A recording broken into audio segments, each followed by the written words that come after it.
Después de la cena familiar, revisé mi cuenta bancaria y estaba vacía. Lo necesitábamos más que tú, dijo mi cuñada con una sonrisa. Agarré mi bolso y murmuré, entonces no te molestará lo que viene ahora. Segundos después, la puerta se abrió de golpe. Nunca imaginé que una cena familiar terminaría así. Siempre había sido el pilar de la casa, el que cargaba con todo desde que mi padre murió hace 7 años. Él me dejó en un buen puesto en la empresa donde trabajaba, un cargo que pagaba bien y me permitía mantener un estilo de vida decente, pero mi madre siempre se llevó el crédito, como si yo estuviera en deuda con ella por criarme. Cada mes, sin falta, me pedía dinero para los gastos de la casa, la luz, el agua, el internet, la comida, y yo, como idiota, siempre cedía. No porque quisiera, sino porque ella sabía cómo apretar las teclas correctas, recordándome lo mucho que me había sacrificado por mí. Era un chantaje emocional que nunca fallaba. Mis amigos siempre me decían que dejara de ceder,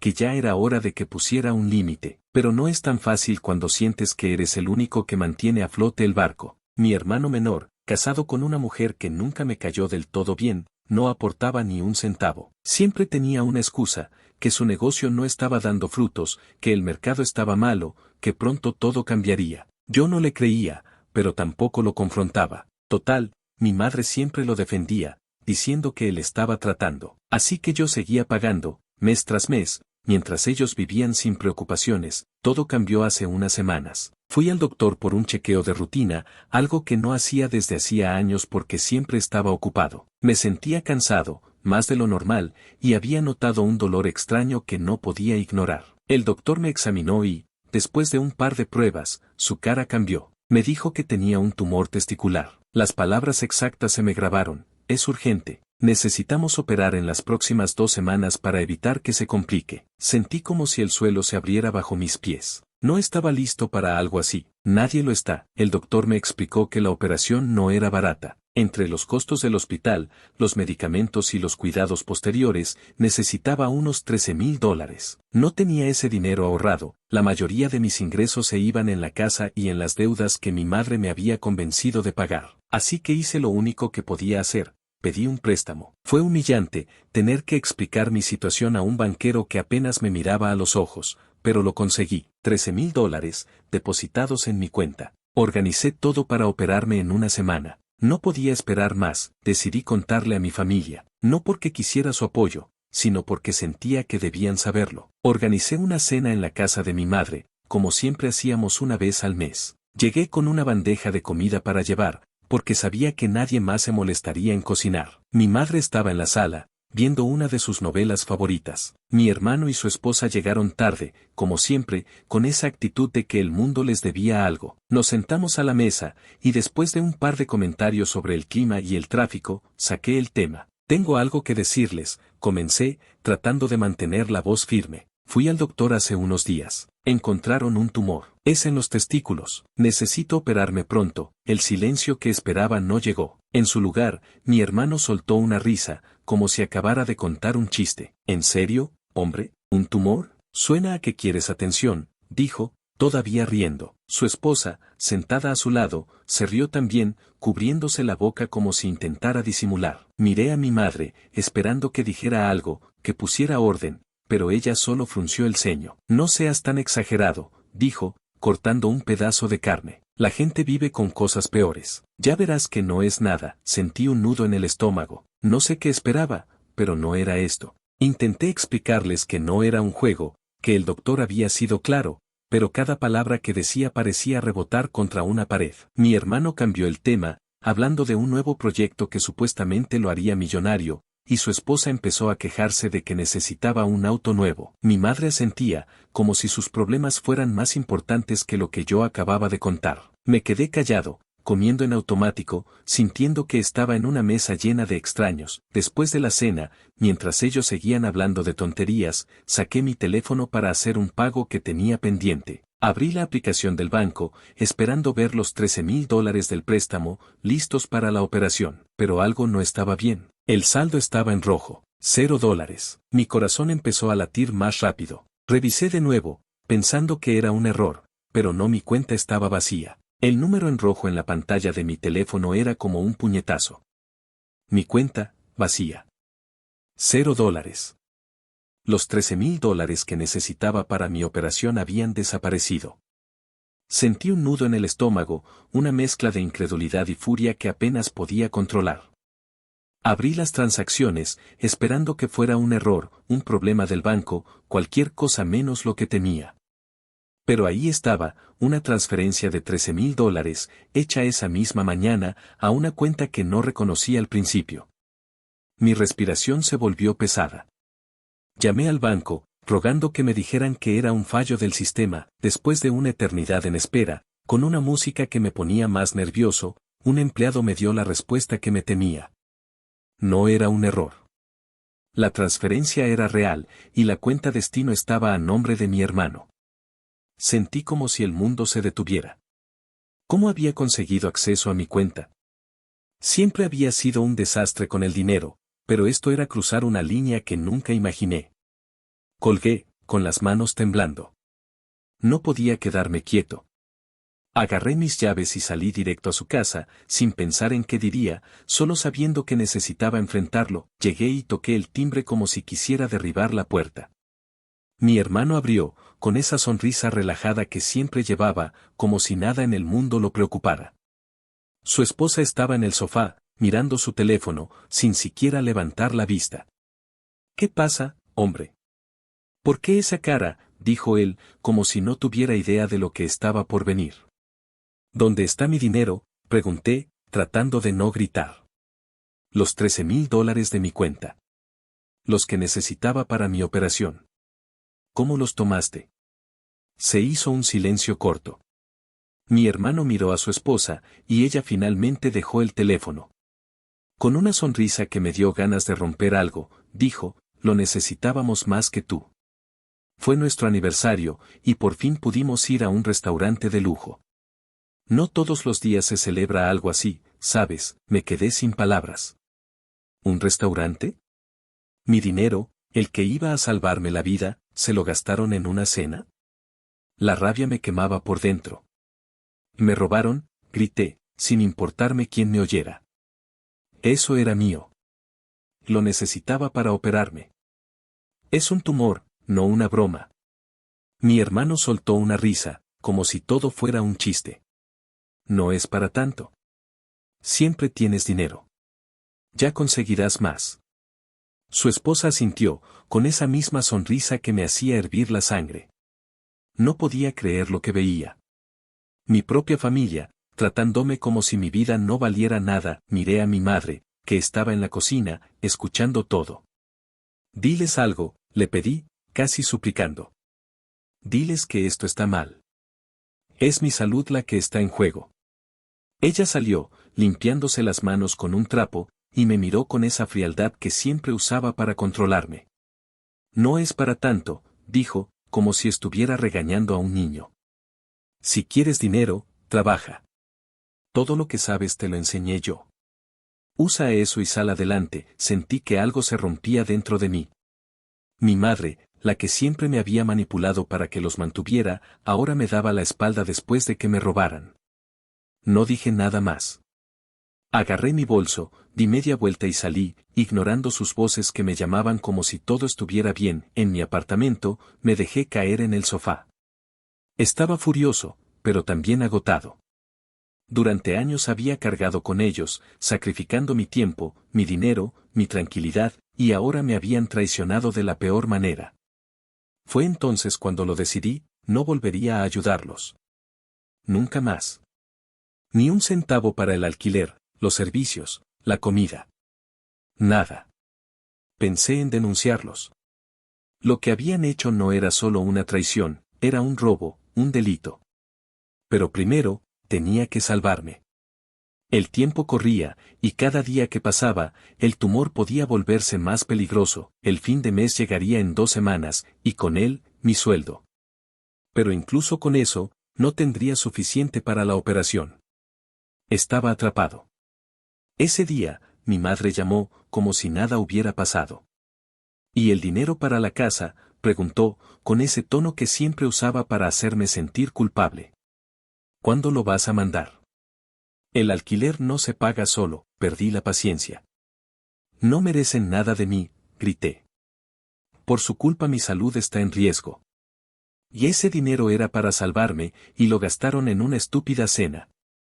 No les daré nada nunca más. Ella no se rindió. Empezó con su chantaje de siempre, diciendo que cómo podía ser tan egoísta, que ella me había dado todo, que mi padre estaría decepcionado de mí. Escuchar su nombre fue demasiado. Mi padre no merecía ser usado así.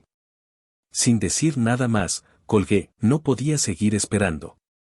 Al día siguiente, fui a mi trabajo y pedí hablar con mi jefe. Era un viejo amigo de mi padre, un hombre bueno que siempre me había tratado bien. Le pedí un adelanto para la operación, sin dar muchos detalles. Pero él notó que algo no estaba bien y me preguntó qué pasaba. No pude contenerme. Le conté todo, el tumor, el dinero robado, la traición de mi familia. Su rostro se endureció. Tu padre nunca se hubiera dejado tratar así, dijo. Era un hombre fuerte, con valores. No dejes que te pisoteen. Después de la operación, haz lo que tengas que hacer. Esto no puede quedar así, sus palabras me dieron fuerza. Agradecí y salí con el adelanto aprobado. Puse la cita para la operación 2 días después. El tiempo pasó rápido, y cuando llegó el día, estaba nervioso, pero decidido. La operación salió bien. Por suerte, el tumor no había alcanzado otros órganos. Pasé un día en la clínica y luego me dejaron ir a casa, en mi apartamento, todavía débil, pensé en lo que mi jefe me había dicho. No podía dejar que esto terminara así. Saqué mi teléfono y llamé a la policía. Les conté todo, asegurándome de mencionar las pruebas que tenía, las transacciones bancarias que mostraban la transferencia a la cuenta de mi hermano. Les dije que quería presentar cargos y que tenía todo documentado. Me pidieron que fuera a la estación, pero también me confirmaron que enviarían oficiales a la casa de mi familia para investigar. Sentí un peso levantarse de mis hombros, pero también una furia que no se iba. Antes de que la policía llegara, quería enfrentarlos una vez más, decirles lo que pensaba, hacerles saber que sus acciones tenían consecuencias. Agarré mi chaqueta y salí rumbo a su casa. El trayecto hasta la casa de mi familia fue un borrón. Conducía con las manos apretadas al volante, sintiendo el peso de lo que estaba a punto de hacer. No era solo enfrentarlos, era poner un punto final a años de cargar con ellos, de dejar que me pisotearan. Sabía que la policía estaba en camino, y quería llegar antes, mirarles a los ojos y decirles lo que pensaba antes de que todo cambiara para siempre. Cuando estacioné frente a la casa, mi corazón latía como tambor, pero no había vuelta atrás. Toqué la puerta, y mi madre abrió casi de inmediato. Su rostro estaba torcido por el enojo, como si yo fuera el problema. Antes de que pudiera abrir la boca, soltó, ¿por qué no has pagado el alquiler? ¿Y los servicios? ¿Crees que la casa se mantiene sola? Siempre tienes que complicar todo. ¿No te das cuenta de lo que nos cuesta seguir adelante sin tu ayuda? Sus palabras me resbalaron. Estaba harto de sus reclamos, de su manera de hacerme sentir que les debía mi existencia. No respondí. Me limité a empujar la puerta y entrar, ignorando su mirada fulminante. En la sala, la escena era exactamente como la imaginaba. Mi hermano y su esposa estaban tirados en el sofá, viendo televisión, riendo como si no tuvieran una sola preocupación en el mundo. La imagen me revolvió el estómago. Ellos, tan cómodos, después de haberme robado el dinero que necesitaba para salvar mi vida. La rabia que había estado conteniendo toda la mañana explotó. Ladrones, grité, haciendo que ambos giraran la cabeza hacia mí. La televisión seguía sonando de fondo, algún programa de comedia que no encajaba con lo que sentía. Me robaron $13,000. Y ese dinero era para mi operación, para un tumor. Pusieron mi vida en riesgo, y están aquí riendo como si nada. Mi hermano apagó el televisor con un movimiento lento, casi teatral. Se levantó, cruzando los brazos, con esa sonrisa burlona que siempre usaba para hacerme sentir pequeño. Otra vez con eso, dijo, como si estuviera cansado de oírme. Para con tu dramatismo. Siempre ha sido así, desde que papá murió. Todo lo haces una tragedia. Relájate, hombre, no es el fin del mundo. Sus palabras me golpearon como un puñetazo. Mencionar a mi padre, el hombre que me había dado una oportunidad en la vida, el que siempre creyó en mí, como si fuera una excusa para atacarme, me hizo hervir la sangre. Sentí el impulso de gritarle, de sacudirlo, de hacerle entender el daño que habían causado, pero respiré hondo. Recordé que la policía estaba en camino. No necesitaba perder el control. Ellos pagarían pronto, y no por mis manos. Miré a mi hermano, forzándome a mantener la calma. «¿Entonces no te importó la muerte de papá para hablar así de él?», pregunté, con la voz baja pero cargada de furia contenida. Él se encogió de hombros, sin un rastro de culpa. «No, la verdad», dijo, como si estuviera hablando del clima. «Nunca me ayudó. Siempre fuiste su favorito, el que tenía el trabajo bueno, el que lo tenía todo resuelto. ¿Por qué debería importarme?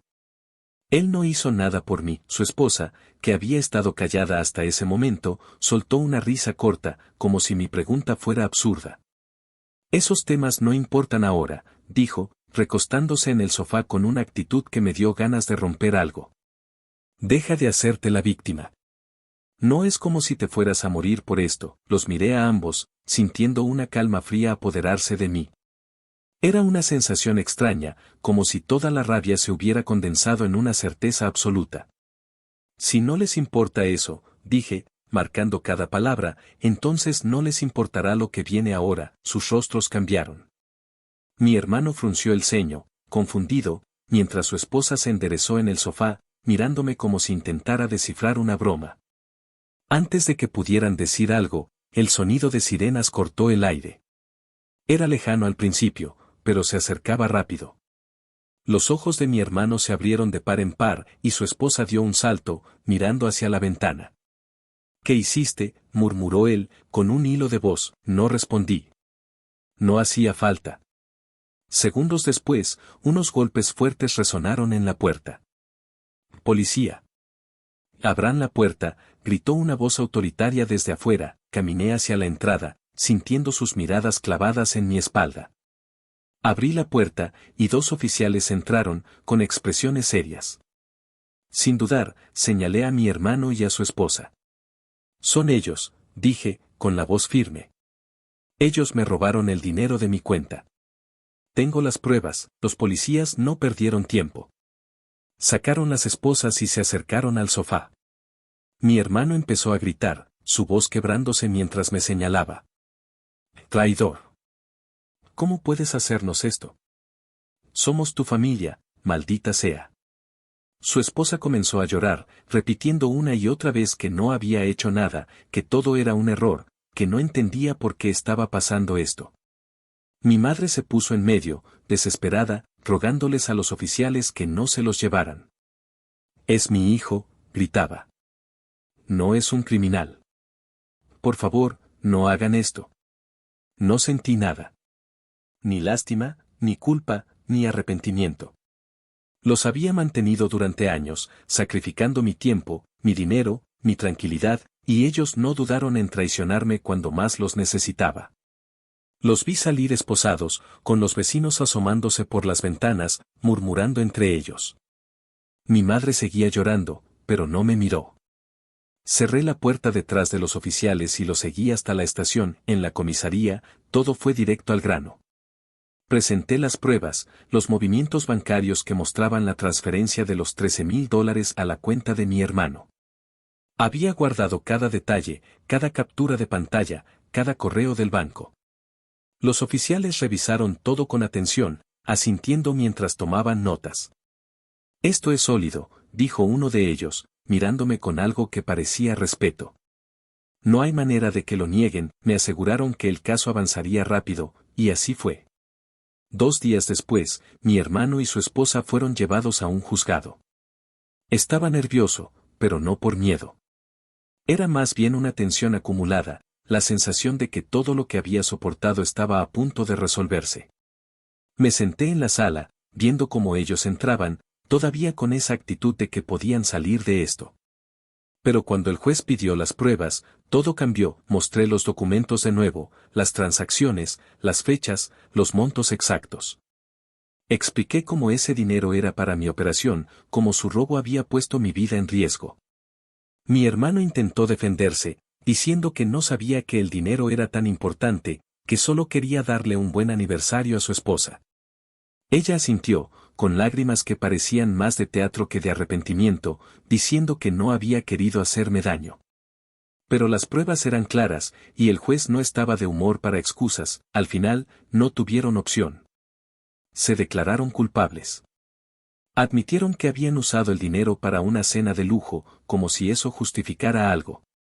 El juez los miró con desprecio antes de dar su veredicto. Culpables, dijo, con voz firme. Por robo, fraude bancario y conspiración. La sentencia fue 1 año de cárcel para cada uno, además de la obligación de devolverme los $13,000. Cuando el martillo golpeó, sentí un alivio que no había sentido en años. No era solo por el dinero, era por saber que, por primera vez, habían enfrentado las consecuencias de sus acciones. Salí del juzgado con la cabeza en alto, pero no pude evitar a mi madre. Estaba esperándome afuera, con los ojos rojos y el rostro lleno de furia. «¡Qué mal corazón tienes!», gritó, señalándome como si yo fuera el criminal. «No te crié para que destruyeras a tu familia. Esto no es lo que eres. ¿Cómo pudiste hacerle esto a tu propio hermano?». Sus palabras no me tocaron. Durante años, había usado su chantaje para controlarme, para hacerme sentir que les debía todo. Pero eso se acabó. La miré a los ojos, sin dejar que su drama me afectara. «Tú ya no eres mi madre», dije, con una calma que me sorprendió a mí mismo. Vi su rostro cambiar, una mezcla de sorpresa, dolor y algo más que no me importó descifrar. No dije nada más. Di media vuelta y me fui, dejando sus gritos atrás. Cuando llegué a mi apartamento, me dejé caer en el sofá, mirando por la ventana. La ciudad seguía su ritmo, como si nada hubiera pasado, pero para mí, todo era diferente. Por primera vez en mucho tiempo, sentí que podía respirar libremente.